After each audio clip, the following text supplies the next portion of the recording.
Well, I hope you saved enough Primo Gems because we're getting 2 new 5-star characters. How's it going, everyone? This is Kay, and as tradition, let's break down the skills, strengths, and weaknesses of Neuvillette and Wriothesley along with the other 2 returning characters to see who you should prioritize pulling for in the Genshin Impact 4.1 update. Starting with Neuvillette, he's going to be an on-field attacker who will help enable hydro reactions in a similar way you would use Child as an example. This is because Neuvillette applies a lot of hydro through his charged attack, which will be his main kit. Breaking down his talents, he has a regular and charged attacks, but you won't be using them. When using his CA, Neuvillette will start charging up. In this state, you can move him around, but he won't attack, and you'll also see a circular symbol starting to appear.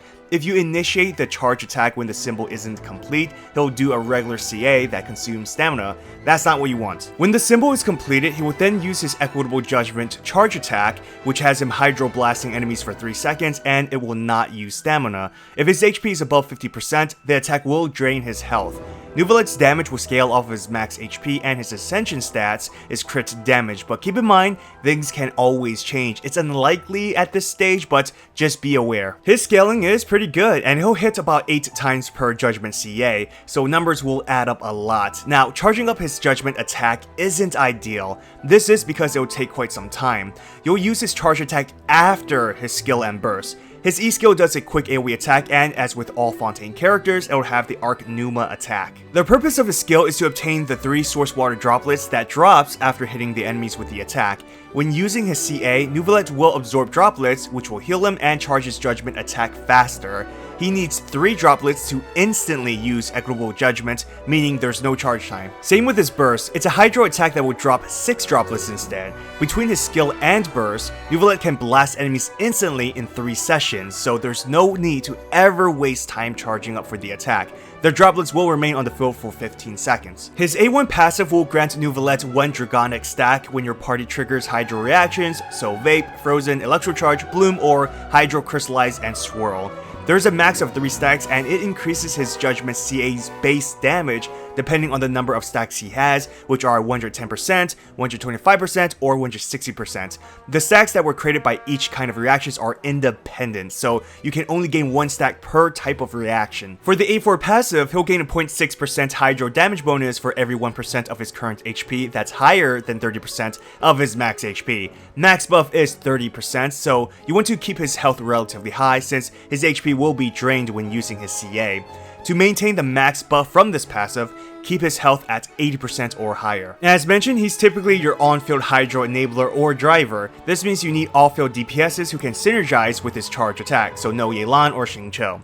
Characters like Nahida, Beidou, Mona, Fischl, Kazuha are just some examples. Xiangling and Bennett can help with vape reactions. Now, since Neuvillette's damage scales off of his max HP, he won't necessarily benefit from Bennett's attack buff, therefore Bennett is more so for buffing Xiangling's burst damage. So Neuvillette is looking to be an amazing DPS character. Now, a huge issue would be his interruption resistance. It's bad, I mean really bad at C0. Being knocked back even while blasting enemies, that's just horrible. His C1 grants a boost to his resistance, but I'd never recommend going for higher constellations just to solve a gameplay problem. Unless spending a few $100s are within your budget, then hey, by all means. His charge attack also has a 1-second animation before launching the attack. If you were to include all 3 CAs after using his skill and burst, he'll be on the field for about 12 seconds from that alone, which does not include the animation time from his skill and burst, so take this into consideration for your rotations. As a hydro character, he fits into a lot of teams. Nilou blooms, Xiangling Vape, Electrocharge, he benefits from hydro resonance, and he may require a shielder at C0. Obviously, more playtesting needs to be done after release, but Neuvillette on paper has the potential to be a high tier character. If you are pulling for him, start farming for the Hunter artifacts as it's going to be his best artifact set. Wriothesley is similar to Yoimiya and Skara, where his main kit revolves around activating his E-skill to enter an enhanced state to unleash fast striking normal attacks. His skill's Chilling Penalty state will buff his NA's damage if his HP is over 50%, but for every hit he deals, it will drain 4.5% of his health. Additionally, It'll increase his interruption resistance. The skill has a 10-second duration with a 16-second cooldown. To fully utilize his skill's buff, you'll have to maintain high HP levels. Thankfully, his A1 passive grants a buff when his health drops below 60%. This buff enhances his next charge attack, dealing 50% more damage and will not consume stamina. It'll also heal 30% of his max HP. Since Wriothesley's health is constantly going up and down, the Hunter artifacts will also be very beneficial for him. His A4 passive triggers similarly like the Hunter's artifacts, in which when his HP increases or decreases while in his chilling state, he'll gain stacks that will increase his attack by 6% per stack, with a max of 5 stacks. You'll naturally trigger these effects since his NA drains health. Wriothesley's burst is quite simple as it just deals damage in front of him, so no additional buffs or support. He's a very simple character. Now, he doesn't have a lot of AoE attacks, making him a single target DPS unit. There lies a weakness for Wriothesley freeze teams, as you usually want AoE attacks to freeze multiple enemies at once. On the plus side, his NAs won't shatter enemies, but his CA will. Another issue is that he is a short-range attacker. Unlike Yoimiya or Scarra, who has good range, Wriothesley will need to run towards enemies. For melt teams, because we don't have a pyro version of Yelan, having Wriothesley proc consistent melts is tough with his ICD on NAs. So he's sort of caught in an awkward position, but his damage output is quite phenomenal as his talents buff space damage for his attacks. As a cryo unit, he works well with Best Girl Shenhe, and of course Kazuha is godly with everyone, Wriothesley included. Now, Bennett remains a strong support for him, even if it sacrifices his A1 passive. Basically, you're going to ignore his enhanced CA to upgrade his normal attacks. In terms of melt with Xiangling, melt damage can work, just know that not all of Wriothesley's attacks will melt, so it's not always effective. He can be an enabler for Xiangling to proc the reaction though. So Wriothesley is going to be a strong DPS unit, but he may not be able to compete with existing S-tier damage dealers due to his element and single target nature. He is, however, the only cryo catalyst user as of right now, which can be beneficial. Hutao is still considered one of the best DPSs in the game. She excels in single target situations, so Hutao is very reliable for killing bosses. Even if she lacks a consistent AoE compared to other DPSs, this doesn't mean she can't kill mobs of enemies, but you usually just want to use her in what she does best. Her primary kit will be using her E skill for charged attacks. This is where many would recommend getting her at C1, since her charge attack won't consume stamina, allowing you to dash cancel instead of jump cancel, which can lead to more damage. Combine that with the Staff of Homa and you'll be seeing big pyro numbers. But let's be realistic here. Most of us can't afford C1 Hutao and Staff of Homa. On top of that, her burst is quite powerful in damage and it'll heal her. I would still recommend a shielder just to keep her safe, and it'll help with stamina management. You'll typically use her in vape teams in which Xingqiu or Yelan will be essential, as you'll need a reliable off-field hydro enabler, and currently, those two are the best. If you have both, even better. Hutao's A1 passive isn't beneficial to her specifically, but it's more so helpful for other allies thanks to the crit rate boost. The effect triggers once her pyro state ends, and some characters like Xingqiu can't snapshot, so it's not overly amazing, but it's not terrible. It's meant to help other characters deal a little bit of crit damage while restarting your rotations, so it's actually very helpful for anyone using Favonius weapons. Her A4 passive increases pyro damage when she's at half-life or lower. This is vital for increased damage, but depending on your team, this will affect the skill, like having healers, which is not recommended, but Xingqiu does offer slight healing, which can bump her HP back up a bit. Hutao is a bit technical to use, in which you have to manage her HP and combos for the most optimal damage. Now, this shouldn't be something to sway you from pulling for her, and let's be honest here, if the enemy is dead, that's all that really matters, but animation cancel will be important for her playstyle. I mentioned her dash cancel and jump cancel before. If you don't have her at C1, both her charge attacks and dashing will consume all your stamina really fast, which is why jump cancel is the safer option for C0, which yields lesser damage. Not saying you can't use her at C0, it's just that you'll have to manage your stamina.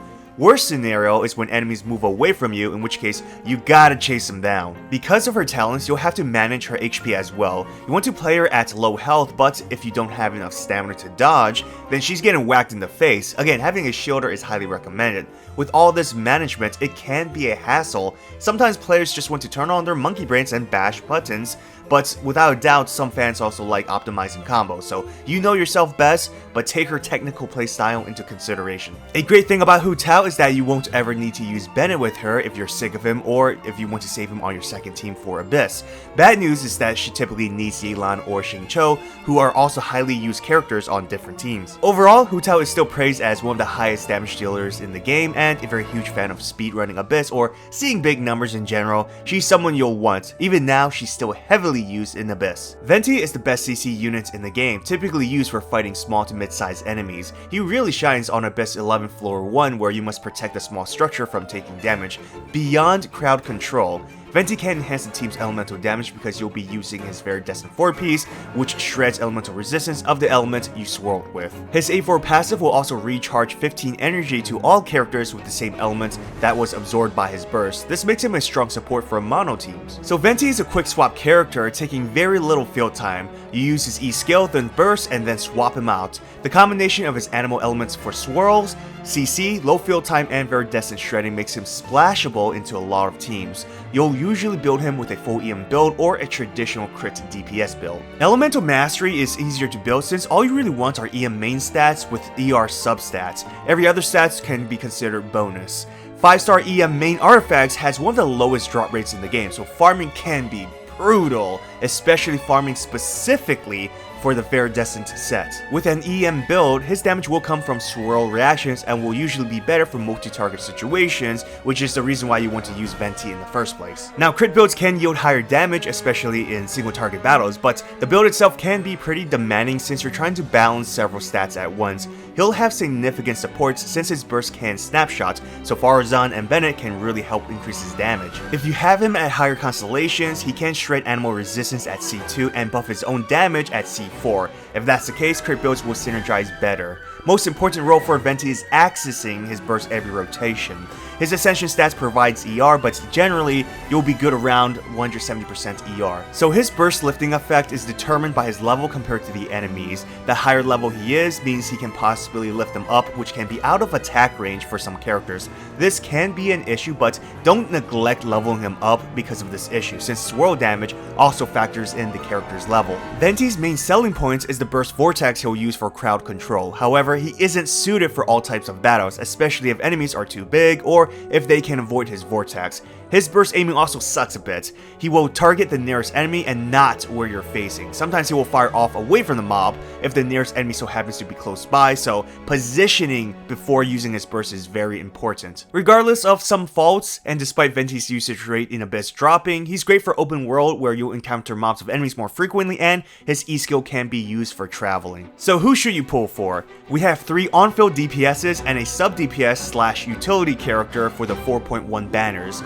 If you want to stay on the safe side, go with Hutao, as she is a release character with lots of builds, data, and guides that are out there already. She's officially playtested unlike the other 2 new characters, and despite being an old character, she remains an S tier unit and is still heavily used in Abyss. She's a bit technical to use, as mentioned before, even more so at C0, but has remained a must pull for DPS lovers. Now, if you're okay with taking some risk, Neuvillette is looking to be an amazing unit. As a Hydro DPS, he's open to many team comps and his damage scaling is quite impressive. He has amazing AoE and range on his attacks. Now, will he be an S tier character? Obviously, we don't know yet, but there's potential. The main issue is his interruption resistance, which can really drag him down as it can disrupt the flow of your rotations. For Venti, he has amazing value in the open world thanks to making climbing cliffs a lot easier. He is still the best CC unit in the game, but his role heavily relies on if enemies can be sucked into his burst. This is a huge reason why his usage rate has significantly dropped for Abyss Floor 12, as many bosses can avoid his burst. He can offer some additional support such as energy recharge and elemental shred with Viridiescent, but those alone does not make him amazing. It is his burst that puts him into higher tiers, so outside of Abyss 12 and most boss battles, Venti can make life easier, especially in battles involving small to mid-sized enemies. And keep in mind, Genshin isn't all about 3-starring Abyss. I mean, it's nice and all, but exploration and event wave battles are also part of the game. So top priority is Hutao, then depending on what you need or want, it's between Neuvillette or Venti. If you want a DPS who will help with endgame content, then pull for Neuvillette. If you want someone who is reliable outside of boss battles, Venti is the way to go. Wriothesley has a few things going against him. He is a high damaging DPS, and me personally, I love martial artist characters, or in this case a boxer to be more specific, but in comparison with the other 3 characters for this update, you'll benefit more by pulling them. But comment down below to let me know who you're pulling for. Don't forget to hit that like button and subscribe to my channel for future Genshin Impact videos. I wish you the best of luck on all your pulls. I hope you get the character you want. Till next time everyone, take care.